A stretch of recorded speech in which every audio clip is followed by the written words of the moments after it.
బ్రహ్మర్షి పితామహ పత్రిజీ వారి యొక్క దివ్య ఆశీస్సులతో, స్వర్ణమాల అమ్మవారి దివ్య ఆశీస్సులతో పిరమిడ్ స్పిరిచువల్ సొసైటీస్ మూవ్మెంట్స్ యొక్క మోటో లక్ష్యమైనటువంటి అహింసా తత్వానికి సంబంధించినటువంటి లక్ష్యంతో మీకు మీ ముందుకు వచ్చాము. ఇప్పుడు ఒక అద్భుతమైనటువంటి కథను మనం తెలియజేసుకుందాము. భూమాతకి 3 కుమారులు ఉన్నారట. 3 కుమారులు 3 రకాలన్నమాట. పెద్ద కుమారుడు స్వేచ్ఛ స్వతంత్రముతో జీవించి ప్రాపంచికంగా విలాసవంతమైన జీవితం గడిపేటువంటి పందాలో ఆయన జీవిస్తా ఉన్నాడు. ఆయన ఈ జీవరాశుల్ని హింస చేయకూడదు అని ఎవరు చెప్పాడు? ఈ జీవరాశులన్నీ నేను నాకు కావలసిన రుచుల్లో హతమార్చి వండించుకుని తింటాను. నా విలాసవంతమైనటువంటి యొక్క మాదక ద్రవ్యాలన్నింటినీ నేను ఉపయోగిస్తాను. ఈ మద్యం సేవిస్తాను.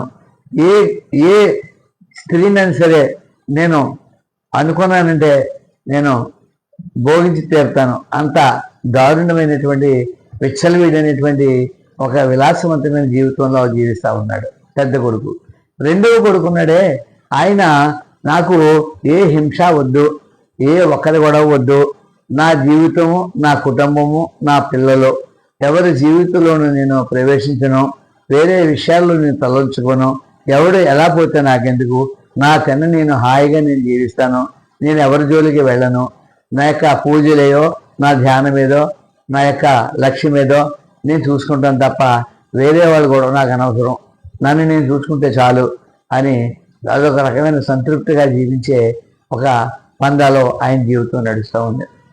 3వ కుమారుడు అనేవాడు ఉన్నాడే, వాడు నేను హింసను అరికడతాను, ఎట్టి పరిస్థితుల్లోనూ జీవహింస నేను చేయను, ఎవరిని చేయనివ్వను, తెలియజేస్తాను. హింస యొక్క తాత్పర్యము, దాని ఫలితాలు భూమండలాన్ని తెలియజేసి అహింసా జగత్తును, శాకాహార జగత్తును, నేను పిరమిడ్ జగత్తును నేను చూడాలి. నా జన్మ అందుకే నేను తీసుకున్నాను. ఈ శరీరం ఎందుకుందంటే జీవితంలో సత్యం తెలుసుకుని సత్యంలో జీవించి ఇతరులకు ఆదర్శప్రాయంగా జీవించే ఒక అద్భుతమైన జీవితాన్ని నేను జీవిస్తాను. నా యొక్క లక్ష్యం అందరికీ అద్భుతమైనటువంటి శాకాహారాన్ని, అహింసా తత్వాన్ని బోధించి ఈ భూమాతను సాక్షాత్కారం పొంది భూమాత నా వంతు ప్రకృతిని నేను కాపాడుతూ, మానవతా విలువల్ని కాపాడుతూ అందరికీ సత్య జ్ఞాన ప్రబోధాన్ని చేస్తూ నేను జీవిస్తాను అన్నటువంటి పుత్రుడు 3వ పుత్రుడు.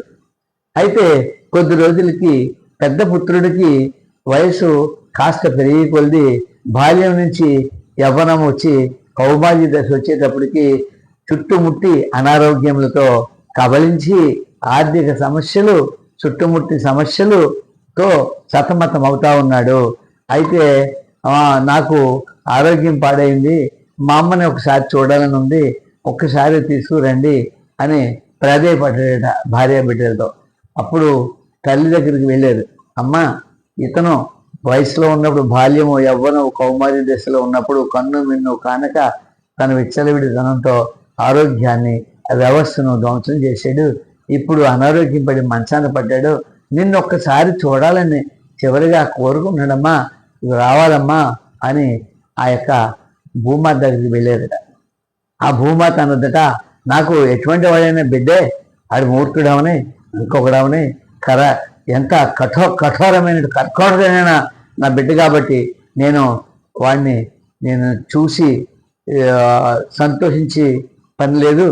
నేను ఆ యొక్క ఆపదలో ఉన్నప్పుడు వచ్చి నన్ను కాపాడాలని నాకు ఉండగానే నాకు అతని యొక్క పరిస్థితిని బట్టి నాకు మనసు ఎక్కట్లేదమ్మా, నా వల్ల కాదమ్మా, ఎంత తల్లినైనా నాకు బిడ్డల మీద ప్రేమ ఉంది కానీ ఈ విషయంలో నా వల్ల కాదమ్మని మొహం చాడేసుకుందట ఆ తల్లి. అప్పుడు వెనుదిరిగి వెళ్ళిపోయారు. రెండో ఆయన కూడా బాల్యము, యవ్వనము, కౌమార్యం వచ్చిన తర్వాత ఆయన కూడా అనారోగ్యం వస్తే, అమ్మా నీ దగ్గరికి వెళ్ళి నిన్ను తీసుకురమ్మన్నారమ్మంటే, అమ్మా నాయన నేను వస్తాను, చూస్తాను తప్ప ఆయన యొక్క బాధను మాత్రం నేనేమి తీయలేను, నా వల్ల కాదు, నేను రావడం వచ్చి చూసి కాసేపు అబ్బాయి తోటి సత్సంగం చేసి వస్తాను తప్పని వెళ్ళి సత్సంగం చేసిందట. ఇక 3 ఆయన పరిస్థితి అంటే, ఆయన ఎదురొచ్చిందంట రోజుని, ఆయన్ని చేతులు పెట్టి నమస్కరించిందంట తల్లి. అమ్మ నీ కడుపును పుట్టాను, నువ్వు నాకు దండం పెడుతున్నావేటమ్మా, నువ్వు దండం పెట్టవలసిన పనే ఉందామంటే నాయన నువ్వేరా అసలైన పుత్రుడు, నీకు ఏ ఆపద రాదురా, నిన్ను దోషతే పెట్టి చూసుకుంటాను రా నాయన, నువ్వు ప్రపంచ శాంతికై పుట్టిన మహా జన్మ తీసుకున్న ఉత్తమమైన వ్యక్తురా, నువ్వు నీలాగే భూమండలం మీద అందరూ తయారవ్వాలనే ఒక వ్యక్తి బ్రహ్మర్షి పత్రిజీ గారు వచ్చారు నాయన. ఆయన యొక్క లక్ష్యాన్ని నెరవేర్చేవాడు నువ్వేనాయనా, నీకు తిరుగులేదు నాయన, నువ్వు ఏది పడితే బంగారం అవుతుంది నాయన, నిన్ను ఆదర్శ పుత్రుడిగా అన్నందుకు నేను ధన్యుడయ్యాను ఆయన అని ఆ తల్లి భూమాత ఆశీర్వదించిందట.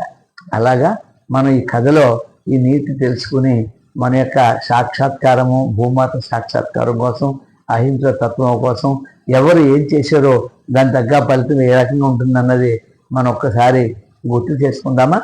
మన యొక్క ఆధ్యాత్మిక జీవితంలో కొత్త వారికి, తెలియని వారికి కొన్ని ఇందులో భావాలు తీసి మనం ప్రచారం చేసుకుందామా. Thank you very much all the masters, thank you very much.